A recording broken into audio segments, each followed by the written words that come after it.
What's up, y'all? It's Cousin Chet. And I am with my cousin, Julian. What's up, Julian? What's up with that? Good to see you. So we were actually just having a conversation, and I said, we need to record this. And one of the things that you were talking about, I think, you've heard of Graham Hancock?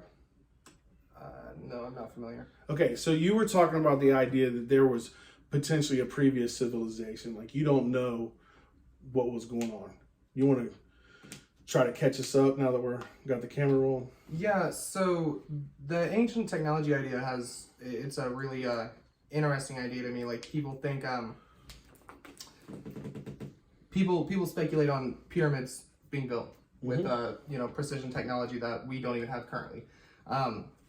I think that there's arguments on both sides, but really interesting things to me are like old structures that exist in places like Antarctica that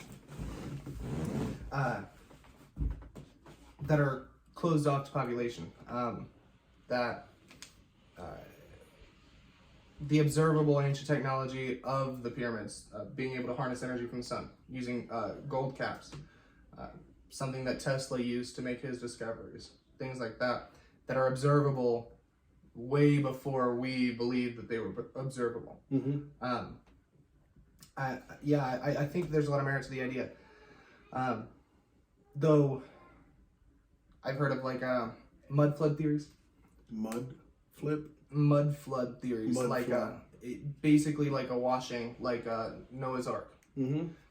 And basically that it would have eroded and buried lots of things that existed. There's speculation that there's like a portion of every government building underground from mud flood, and that they previously existed beforehand. I just think that the way that we talk about civilization and consciousness as a whole could definitely be skewed in a way that makes us think that we are at the pinnacle of human existence now. Yeah. And that there was no possible reset or degradation of ideas or growth, so to speak. Yeah. So it's really interesting that you've not heard of Graham Hancock, because, and it's actually kind of recent. I became aware of it within the last 6 months or so. He had this show where he goes to these different ancient sites, and he says he's a journalist. He's not an archaeologist, but he kind of uncovers some things that he claims modern archaeology is not willing to share. And he has a theory, and I'm not going to do it complete justice, so please watch it yourself. But that we had an extraordinary amount of intelligence on the planet at one time, and that there may have, I think his theory is that there was some kind of flood or some kind of event, right, that kind of dispersed everybody or whatever. He's like, I don't think these were people that went to the moon necessarily, but, he also brings up the pyramids and how did they move these big granite rocks into some of these rooms. So anyhow, so you got to check that out. Right. I don't want to spend a lot of time on that because you haven't seen it, and I just want to let you see it, especially because you already have these ideas of your own, and so I want you to kind of see it on your own accord. But I want to piggyback on one thing, and so I'm going to move away from the consciousness talk for a hot second, and that is just the simple idea that I'm going to call it Atlantis for lack of a better term, but we have a civilization that I'm going to call Atlantis, and it's more than just one city, right? It reaches out, but there's some kind of cataclysmic event. I don't know what it is.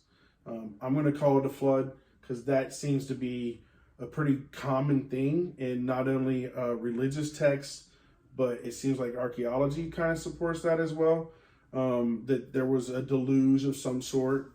And so if I think about it, right, like even if with all the information we have today, if we somehow lost all our infrastructure, right, we get an apocalyptic event, and we lose our universities, we lose our institutions, we lose everything. How many generations before we forget everything that we know right now? Right. I mean, if something is not of focus, like, I think more so than the ancient technology being technologically advanced as far as precision, I think it's definitely safe to say that they had alternative renewable energy sources that we've never thought of generating. Like, I'm not totally sure, but I think the idea of the gold cap on the pyramid is specifically to do with generating heat within the pyramid. It's irrigation of solar energy. Like, we don't build infrastructure in that way, right? Yeah. Because it's not profitable. We've moved to a system that is consciousness hybridizes, right? We adapt, everything evolutionizes, right? And so our next iteration of our consciousness is about systems. We're removing the human. That's our attempt. And so these systems that work mathematically, these are obviously natural occurring phenomena that our philosophical age observed, right? We're taught about how compounding works, things like these natural phenomena that opened the floodgates for the absolute ease of control. Crunching numbers and being able to control perception of property is what allows things to be perceived as profitable now. And so when we're at a stage of creating, building, this is an early stage of consciousness. Evolutionarily, you can't say that the first humans that were genetically similar to us were exactly like us consciously. And so, like Egyptians were probably very work-oriented, artistic, very communicative, social, communal people. We turn away from that as soon as we find the ability to profit off of doing the wrong thing. Like we discussed earlier, that is the human. You know, the human is the ability, the paradox, to pick wrong rather than right.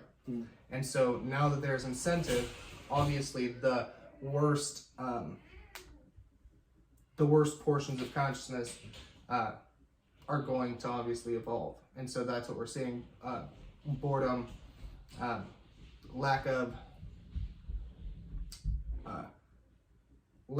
direct contact with nature. There are human beings that don't understand systems in nature as well as they do in commerce, in the corporate world. A really interesting idea that I heard just the other day was that we can call a business a person, but we call a tree an it.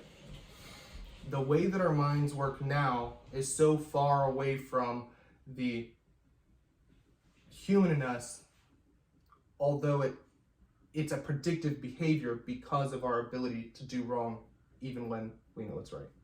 You know, I want to kind of just pull something out of what you said there, and that is the how adaptable we are to our surroundings, and so when we consider a person a couple thousand years ago, that's living a hunter-gatherer life, how much differently they really did perceive the world, how differently they perceived reality, and how much that'll change the more that we separate ourselves from nature, right? The understanding of the systems that a person 1,000 years ago, a tribe of people 1,000 years ago, how they would have understood the systems of their perception, right? I mean, that's an amazing thing too, right? Like most people, like so long ago, a native of Ohio and a person in Mecca would have no awareness of each other, no awareness of the whole, not the whole picture. We have more information. We've got more of the picture now, and how that changes our intelligence and how it changes our consciousness. And the ability of some really smart and really powerful people right now to understand that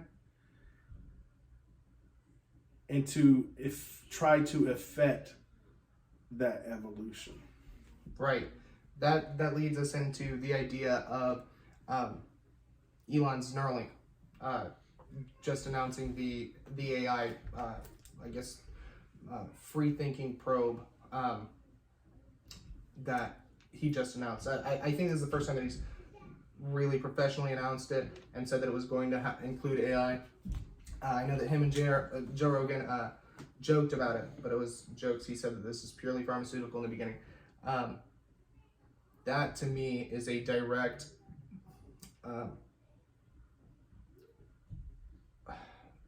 it's a direct attack on evolution. We're trying to speed up the process. This is going to be, the wisest philosophers go with the idea that the human mind is made for generating ideas, not holding them. That's why man created computer. Man created computer as a way to store data, ideas that no human being could do in one lifetime. The future is absolutely, it's unforeseeable, but we know for sure that there is going to be new innovation every single day. Yeah. The human mind we're compounding on consciousness on a daily basis. The problems that we have, that we perceive that we have, are far, far less than what they could be if we didn't have an evolution of consciousness. Very, very, very different. And so, I guess what I'm getting at is we have built in these ideas of trauma and hurt and pain that we associate with a certain lifestyle. But that's because we've had generations that have lived through these lifestyles and are sick of it. That's what ignites growth. That's not a single-minded conscious decision. That is the central consciousness needing to develop its evolution. You've probably never heard of Carl Jung. I believe I have. Is it the writer of what is that? The Art of War? No. Art of War was some Chinese guy. Carl Jung, I've heard of. Carl Jung Jordan Peterson. Jordan Peterson would bring him up. Yeah. Because Carl Jung is an early psychologist, or, I don't know where he falls in the line of whomever, but he was a pretty popular psychologist, and he had this idea that he called it the collective unconscious. And it sounds similar to what you're calling the central, what are you calling it? Central consciousness. Central consciousness, yeah. The way I understand Jung and his collective unconscious is that there's a collective unconscious, right, that we're going through.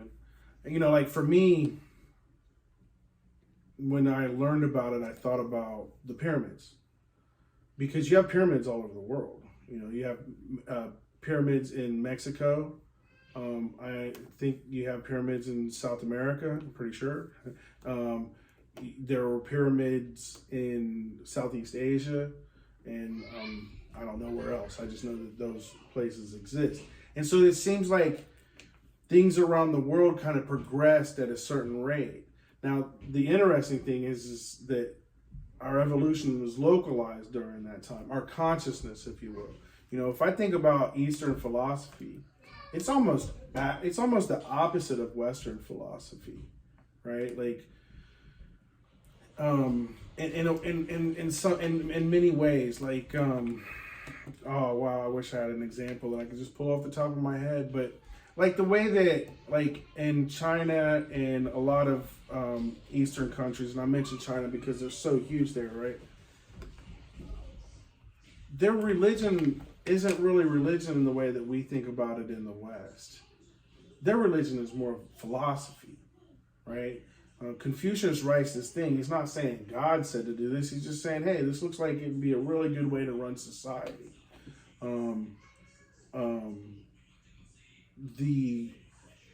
Whether we're talking about Lao Tzu, who wrote the Tao Te Ching, or we're talking about the Buddha, or some of the Sikh gurus, this idea that we're almost a part of this greater thing, a greater consciousness, if you will, right? It's very different than the West, right? Because we've got this top down, there's 3 stories in the universe. There's heaven, there's the middle world, which is us, and then there's hell, which is in the basement, right? And in Eastern philosophy, there's this idea of like, you don't want to fight it too much because really you're just wasting your time. Whereas in Western, it's fight, there's conquer, it's take over, you know what I mean? My point is that, the consciousness of the different tribal points in the world were developing on their own, and yet there are certain kind of milestones, if you will, and I'm using the pyramids as one. Now, I'm using that on an old paradigm that tells me that the pyramids are just some things that really powerful people made slaves build, right.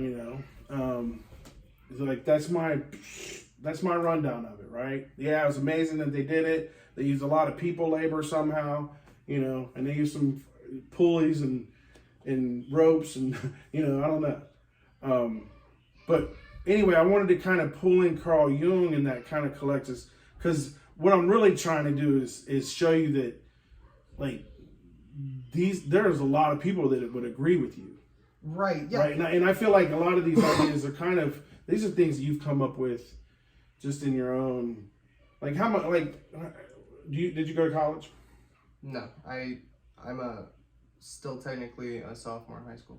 Really? Yeah, I didn't even graduate. Right on. What's it called? Most of my ideas have been influenced, but it's mostly from the people that I meet. I've actually been really, I've actually had a really fortunate experience when I started psychedelic use. I knew what I was looking for, and it opened up this Pandora's box of alternative ideas. Mm-hmm. And so I made a lot of friends in that sphere that were questioning things, and so I was able to build and gather ideas with tons of different aspects of belief, and I looked at things through many different lenses, and so I have a path of belief that I feel comfortable with because it has enough evidence, and it has enough evidence for me. And when I say that, I mean there are other examples of consciousness that we can observe to show the actual evolution of consciousness within humans, mm-hmm. right? Ants, for instance. You talk about pyramids in different areas and locations. The reason that all of these people knew this building structure is the same exact reason that ants from 2 different sides of the globe will build the exact same structure. Mm-hmm. It's because it's directly ingrained. The housing need that you feel that you need, it's directly related to what I would consider your attachment to the higher consciousness. Mm-hmm. And so we had a much more raw connection. Mm-hmm. Our consciousness is so far through its evolution that we have convinced ourselves that we are sentient now. We've endowed ourselves with freedom, when in reality, there's probably just a few hive mind organisms that have a portion of consciousness, and the earth very well could be representative of the central consciousness. The reason I say that is totally almost unrelated, but when you're talking about the Eastern and the Western world, you could even look at that as hemispheres of the brain. The left, you could consider the West. They are the human. That's your abstract thought. That's your emotion. That's what makes you human. Mm-hmm. The East is your right side of your brain. That's your very calculative, mm-hmm. direct, mm-hmm. Mm-hmm. Probable thinking. The realism that people talk about. Rational. I mean, yeah, you could there's a lot of ideas that you can get behind to understand that consciousness is something that exists. It's a phenomena that is probably more alive than we would even consider ourselves. Well, it's something that persists with or without us, right? Right. Consciousness, no matter what. See, another thing that people don't understand is that the reason that other animals don't do what we do is just because their evolution, they weren't as evolutionarily gifted as we were, so they didn't have the resources that we were given. You think that dolphin consciousness wouldn't be this far along given different circumstances? Well, if they had arms and legs and had a different mobility and different needs, right? They don't need housing, or they developed in a way that they don't. I would submit that the main thing that makes us what we are is our ability to communicate, to share ideas, and more importantly, to pass those ideas on more concisely than a dog or a cat can, right? Or an animal. I don't care which one you pick. They're going to learn from their parents. We all have some instinct in us. There's this intelligence within us, in the DNA and our coding, right? The natural, the intelligence that we carry. I mean, in many ways, that's our purpose in life, is simply to carry this intelligence, and we add to it whether we want to or not. And each generation is going to continue that, but it's affected in some way. There's a biofeedback. There's a feedback loop between this DNA inside of us and what happens in the next generations. Where was I going with that? That's the consciousness, right? We're carrying that, right? We're sharing it. You're not my offspring. You're the offspring of my cousin, but nonetheless, you're part of our familial consciousness in a sense, right? Right. Our family's really, but nonetheless, even without that, right? There's going to be similarities between me and you. Doesn't matter if we know each other or not, right? Because we carry similar intelligence inside of us, the DNA. And every human has this, and it is perpetuating through time. I'm getting myself kind of off kilter here, but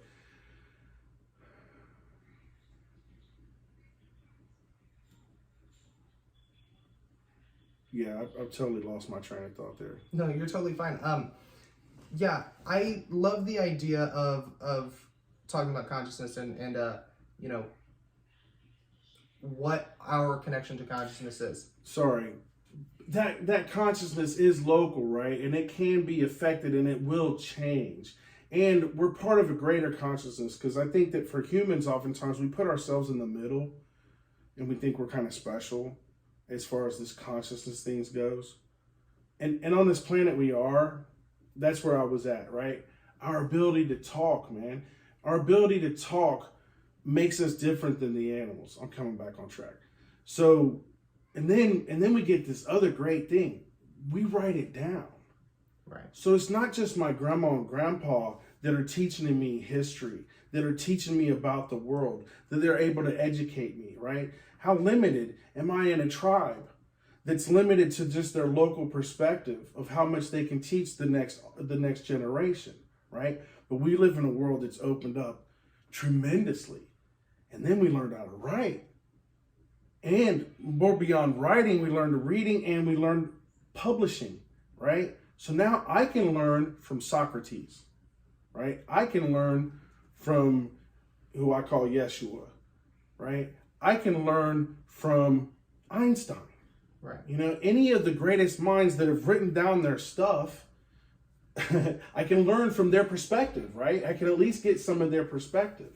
And that is like a tremendous boon in what makes us different than the animals. And one reason why we think we're so damn special, because we're fucking smart, right? Like, each generation we get smarter. Like, I don't know when the point is when they'll stop calling us Homo sapiens and something else. But I feel like me and you right now, we're in the gray area. Right. Right. Absolutely. Yeah. It's a really weird turning point, because this is at a turning point where also on the topic of education, it is becoming That's exactly what it is. It's becoming almost so apparent that you can get full education almost culturally, and by culturally I mean socially almost. And then obviously specialized knowledge is specialized knowledge, but 10, 20 years ago, the narrative was completely different. Starting a business it wasn't even close, right? So in the development of consciousness, we've come to a point where we can now almost automate the entire education process. And a lot of that does look like brainwashing. However, the consciousness, this is why when we were talking about political bodies earlier, and we were talking about, the top notch, right? It doesn't seem to me like it has to be a person. This is from the very top, the central consciousness, making decisions globally. And it's why things work so organically, or appear to work so organically. And I think that has to do with the way that we perceive things, especially time. I think that our ability to perceive time as three-dimensional beings, or I think they say we're fourth-dimensional, perceiving through 3D, and that's why we can't observe time the way that time is actually supposed to be observed. However, going back to your generations on generations of people and what you get to learn from those generations, I think that your genetic material, the reason that you are directly linked is because you are still of that person. So the reason that I say this is, if you were to look at a four-dimensional being through a four-dimensional lens, what they say is that every part of that existence will connect. It will overlap. It will be one. So as you come, let's use an ant farm analogy again. Picture it like an ant farm with tunnels that split, and each one of those is its own universe of complexities. Well, that's what adds our ability to cover intellectual ground, right? Which is exactly what ants are doing. Ants are mapping the world. And so that's what consciousness wants. We want to learn as much about the plane of existence, or the dimension that we can see from. However, it is almost undeniable that there are beings that exist that we can't perceive now. And that's not because they're in another plane of existence. It's because we don't have the ability to shift our dimension.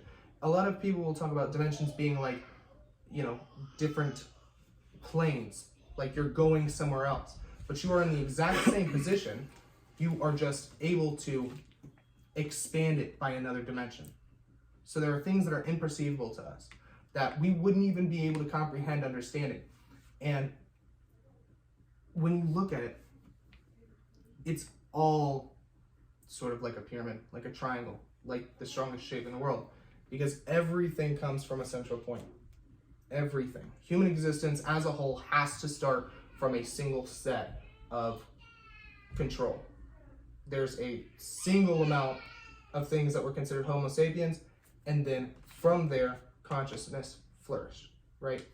And so it's over those generations. I think that simplifies it a little. I think consciousness was, there were like multiple. There's iterations. Yeah. It's like your OS, your operating system. Yeah. There's iterations. There's always updates. We don't realize the updates. And I think that goes into even the Mandela effect. We cannot see, people try to say it's the computer, it's the matrix, but I think that there are things more powerful than machines. We are in a phase of consciousness where we think machines are powerful. However, they speculate that there would be organic engineering devices that would create machinery out of organic material that was alive, and it would grow. It's very possible. Like that's technically advanced too.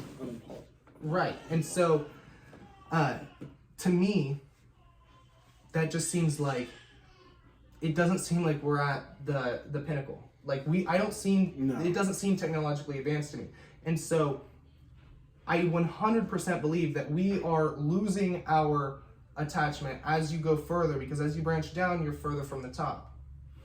we're losing our own version of connection to source consciousness. However, that's because when consciousness is being produced, when it's coming down this little waterfall, when it's going from the top and it's being filtered down, you lose the connection to the original consciousness. However, then it bumps down to the next tier, right? Your consciousness is you're still intertwined with this level of consciousness, which would be like deities, the ones that we write the Bible about. Like, we believe that those are the deities that come before us. And so that belief instilled in and of itself means that biblical scripture cannot be wrong, because it's telling a version of the truth of history. Because these are the deities that we look to because they were in positions of gospel. They were giving sermon. They were philosophers. They were people who you could look to because of their ideological leadership. Well, I'm going to push back and say that humans can be wrong, and everybody can co-sign on something that's wrong. And I think that humans do that and have done that. We are full of folly. One thing I wanted to talk about, though, is as far as consciousness, and as you were talking, I was thinking about this, and I was thinking about, how we talk about how for most of the life of sapien, like Neanderthals, and then they had Anthropomorphic, and anyway, but consciousness was before human. Right. Well, and it comes in many generations. Right. These ants. And if I'm going to agree with the fact that over time we adapt and we change, and I'm going to call that evolution, that we have evolved through time, right? And in a sense, our consciousness being so wrapped up with the planet, right, with nature, but in this case, really the planet. It's like, there's levels of consciousness, right? There has to be one big consciousness. In my opinion, it's a simple equation of everything equals one. Right. And I don't care how many multiverses and dimensions and whatever. At the end of the day, they all equal one. Right. And I call that one God. But hold on. But in this localized human dimension, level, galaxy that you and I are experiencing right now, which I do believe that at every moment, in every instance, there could be a different decision that's made, and there's a no, right, and we don't see that. But what I want to get to is we're coming to a point where we are separating our consciousness from the planet. Now, there's a really cool and amazing thing about that, because in my opinion, mathematically, there's no way that we're the only sentient beings in the one, right? If the one is infinite, both time and space, then a billion years ago, a billion light years away, there could have very easily been another planet like ours that had some type of intelligent being, right? But we're looking at this Earth, and in a way, it's like it's giving birth to us, and we're separate. Like, it's almost like we're in the womb as we are hunter-gatherers, right? And part of that consciousness, because our consciousness is developing to understand the bigger picture, and then we're getting to a point where we are separating. And I have no idea where that's going to take us 1,000 years from now. I saw a meme like thing the other day that showed like evolution, and it shows like the Neuralink thing, and then it shows like this half robot kind of Terminator thing, and then it turns into tubing. Yeah, did you see that? So, but anyway, I thought that's that's a really as we're talking about consciousness and we're talking about that change and how much our consciousness was wrapped with the planet. And I honor and respect that. We really are. We're in a process of separating. And I mean, when we talk about Elon or going to the moon or being able to survive off the planet, I don't know how many planets that have produced life, right, have produced life that could survive off the planet, right, or even would be. I mean, I'm assuming there have been, but. Even if they're even close, I would assume that we perceive inorganic things as less than organic. They are not organic. However, they possess energy. They just possess the lowest vibrational energy, right? However, vibrational energy is what develops consciousness. Consciousness is a vibration. That's why there are different intensities. That's why ants are not as conscious as us. However, as I perceive it, of course. Yeah, totally. And so, for my understanding, I absolutely think that we are just the most recent iteration of the most complex consciousness. It would be really hard to convince me that we are the only iteration of consciousness the way that we have it, because the development, I mean, obviously compounding the skills and ability to communicate is huge in the way that we've developed. But I also think that that's just the dimension that we added. When you say we, are you talking about humans alone? Yeah, humans. Yeah, because I mean, I think this whole planet, right, absolutely, is a consciousness. Absolutely. And if absolutely. we compare it to the other planets that we're aware of, right, it's astoundingly different. But I think that the very most interesting thing to pull from. I'm sorry, but like animals have consciousness absolutely. too. You know what I mean? Absolutely. So like. Right. This is just the most recent iteration of complex consciousness. That's what I'm saying. Okay. Every animal organism that exists has endowed levels of consciousness. However, they're different iterations. They're like different models. They're produced to do different things. Sure, totally. And they have different abilities. Right. And so, like within our bodies, we can take things down to our organs, our cells, our organelles within our cells. We can break it down as far as we want. That's because there are universes inside of things. There's an incomprehensible amount of components that go into each thing, even down to an atomic level, subatomic level, where we can't understand, we cannot perceive. That's where the dimensions lie. Like, what I believe will be our imminent consciousness is absolutely something very similar to the Matrix, the idea that we are going to join machine. Like, we as human beings, it is the model of ourselves. It is the next iteration of consciousness. So just like we would have come from a single form of consciousness, that for the human case, in our consciousness evolution, we would come from one single point, that's the central consciousness. Well, once those iterations are so far, there's so many now, then those will branch off into their own, the ones that survive, obviously, will subjugate into their own separate new universes of consciousness, on whole new. And I totally 100% believe that a human being will develop a way to create its own entire universe and be its own sole creator at some point. Because of the way that we personify evolution and consciousness as if we are independent of. There's so many self-serving religions that exist already, like paganism, but paganism as in you worship yourself as your own god or whatever, something similar. You respect yourself as you would a god, basically. That's just not the word I would use for it, but go ahead. Well, you're good. You're good. You described what you meant by it, so right. Feel free. Human beings have become so detached from their connection to other human beings that, I'd love to do a case study, because this would be interesting. How many humans would love to be,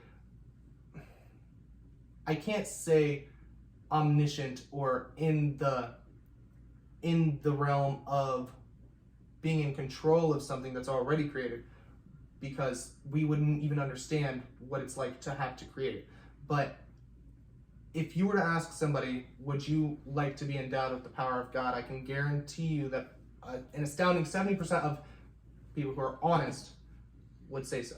Anybody who isn't that what was offered by digital universes and metaverses and whatever verses? I mean, if we go back to like World of Warcraft, right? I mean, isn't that a person that's trying to enter an alternate reality, if you will? We are creating the next a whole dimension. Other world? That we are creating the next dimension where time is not a perception. So We are... Hold on, where time is what? Not of perception. Open that up for me. What do you mean by that? A computer doesn't perceive time, we tell it to perceive time. I'm just thinking about people that just play hours and hours of games and don't even realize how much time is going by. Go ahead. Yeah, you would be immortalized. You would be an omniscient being. In this realm, you can absolutely construct your own entire reality and universe. That will be possible with machines in some iteration. No question whether there's reality, but I'm hearing you. Right, but it's your perceived reality, which is all that people care about. Perceived reality is not. And so within that will be its own entire new set of universes. And I mean, it's happening right now. I mean, what you're describing is absolutely happening right now. No Just doubt the very about first it. iterations. But and you know, I feel like it's probably happened a million times over the the eternity of the universe and the eternity of the span of time. Absolutely. But we do. I mean, we are blessed in a way to get to experience at least this portion of it. Right. Yeah. Well, because we are the most important iterations now. We endow ourselves with our own personal purpose. We're the most sentient we'll be. I'm picking at words, but like the most important for me just has a different meaning than the most aware. Right. Right. And I think with that awareness comes a responsibility that I don't think humans do very well with. And especially, as individuals, I think some of us do pretty good, but as a globe or as large groups of people, we don't take care of stuff. Right. You know what I mean? Like we don't take care. Absolutely. And I think that anyway, I think that maybe that comes from the disconnection, or maybe the disconnection makes that worse. It's like everything is so throwaway now, and it's like it doesn't matter. But I wanted to kind of go to another idea that I had and kind of build on this a little bit, because I've had like this thought experiment in my head, and it's like a lot of my thought experiments actually come from like fear of this or that happening, but I could foresee a future where we have people that are living off the planet. They are self-sustaining themselves in some way, shape, form, or fashion, but they still need our resources. And over time, you have this different evolution, right? So let's say we have a colony on Mars, and we have a colony on the moon, and we have a space station, and we have the Earth, right? And I don't know about climate change, and I don't know what's going to happen in the future. As far as I'm concerned, this little rock that we float on goes through multiple changes. There's been many ice ages, and then it heats up, and then it freezes, and it heats up, and it freezes, right? But a billion years, and people start getting separated. What is that going to look like? You know what I mean? Like, what is that going to look like when somebody has evolved on Mars versus somebody evolving in a space station versus somebody that's evolved on the moon versus somebody that's continued on the Earth? Part of my fear thing is that those people up there become the rulers and the people down here basically become slaves. But who knows?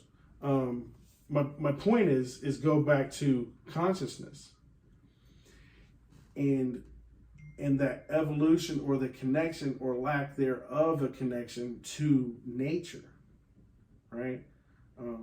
I suggest anybody that spends like multiple hours on the internet, go outside, take your shoes off, and stand in some grass. It's healthy to be connected. Right. I think we'll evolve to the point where we don't need that or whatever, and we're on our way to it. But it's healthy for us to be connected. I think something that's really interesting that I have played with, and this is kind of the flip side of evolution, the way that we're doing it, and this is the alternative. You know how I said we're forcing evolution, and that's why we're obsessed with the age of machine. We think that our evolution is to continue through the ability to have total control over our reality. I want to jump in real quick because it goes back to my thing that all we're doing is transferring information, right? We're carrying intelligence. And really the computer is just storage of information and intelligence, right? And it's an extension of us. Go ahead. Yeah, so in that idea, the flip side would be that in our next iteration of consciousness will realize when we have the Great World War III that'll shut down all of the planet's existence for, but what will survive for a long time. And then another iteration of more sentient, conscious beings will come. You think that's how it's going to happen? I mean, maybe. I think that's a possibility. I definitely agree that's a possibility. I think part of the human race is that we get off of the planet before that happens. Definitely could be possible, but I mean the next iteration of consciousness on Earth that revives from that is not necessarily human. Do you think an apocalypse is inevitable? Not necessarily. I think that we're sold an idea of apocalypse every day to keep us from having apocalypse. It's kind of like mutually assured destruction. Like, I think that's why the message of the Holocaust is so important to the powers that be. It's a way to kind of control the narrative of an event so that we can use it so that it never has to happen again, and so that the people are afraid of something that could lead to that. But yeah, I think it's important to remember how really cruel, and especially in mobs and large tribes, we can be to each other. Go ahead. Right. And so in the next iteration, what I would think is, this is assuming that human beings fail, or this could be the future of humanity, depending on, maybe consciousness splits there, the age of machine versus the age of man. And not necessarily in a Terminator kind of way, but just that our paths of consciousness develop separately. But my idea, and a lot of the speculation that I have around Egyptian and ancient technology, is I read about ingestion of gold and what it does to your body, and supposedly it's what made the Egyptians go bald. They ingested so much gold. Gold is obviously used for energy harnessing. It can be broken down into an extremely powerful fuel even. I have a whole theory around the way that human consciousness develops in light of no machine, as to a human being not even having to consume for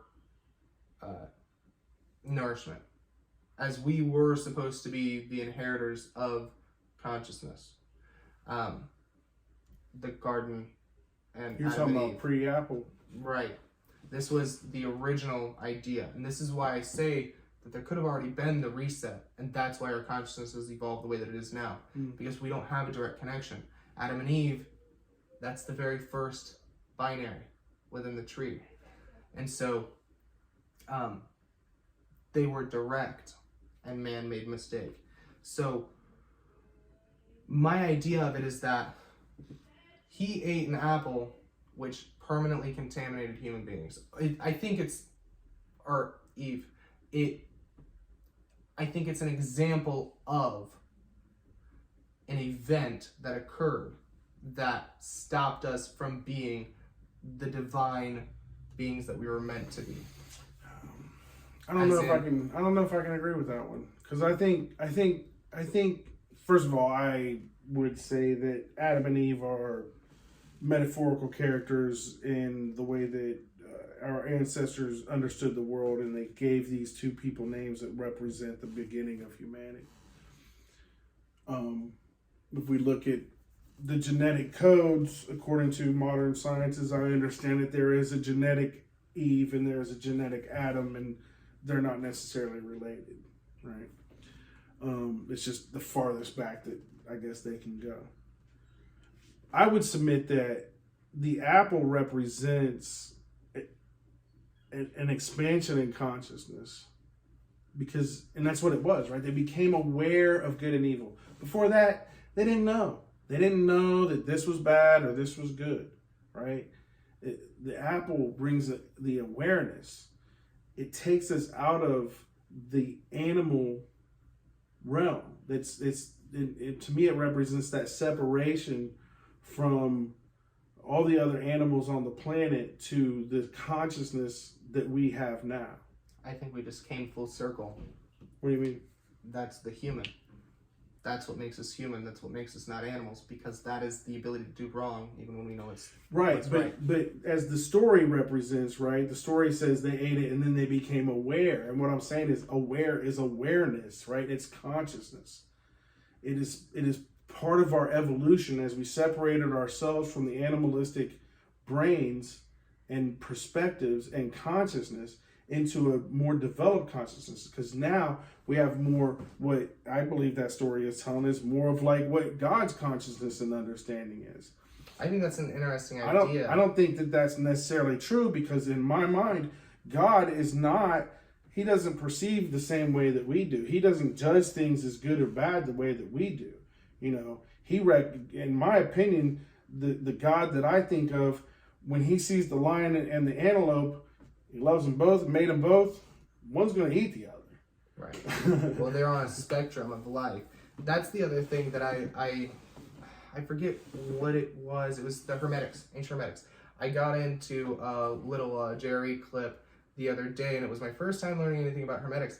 But it's the idea that there is no extreme is the opposite of the other. And so basically, no extreme is the opposite of the other? Yeah, so if it's like extremely cold and extremely hot, those are not opposites. That is a full circle spectrum where you can be on either side and feel either sensation. Yeah. And you're familiar with the yin yang symbol? Yeah. The really good example of what you're describing right there is the fact that in the middle, if you are so black, whatever black represents in the yin yang, right? You'll notice if you're in the middle, it's white. So if you're so much that, you'll actually end up being white. And the vice versa on the white, right? In the middle of that is a little black dot, because if you're so much, and it's just another representation of kind of what you're saying, that it comes full circle. Am I right to say that it's a spectrum? Yeah. So everything would be a spectrum. Yeah. What I meant by full circle is we've discussed the human, the prefrontal cortex, the ability, the paradox that we can do wrong, because other animals, to the best of their knowledge, will make the right decision every time. Developed consciousnesses obviously have different rules of thumbs, like domesticated things without predators domesticate, and they make those same flaws, like dogs, for example. You hear all the time when an owner of a dog dies, or they take the dog to a pound, and they're never the same. Dogs feel empathy similar to the way that humans feel empathy because of the domestication. Right. And so I think developed consciousness obviously has the expanded ability to feel emotion in certain ways different than obviously well, emotion is just part of our consciousness, right? It's part of it's a very developed portion of but it's an information thing, right? It's like, this emotion, like, this has happened to me, this is my biological response in a way, right? And it's like, you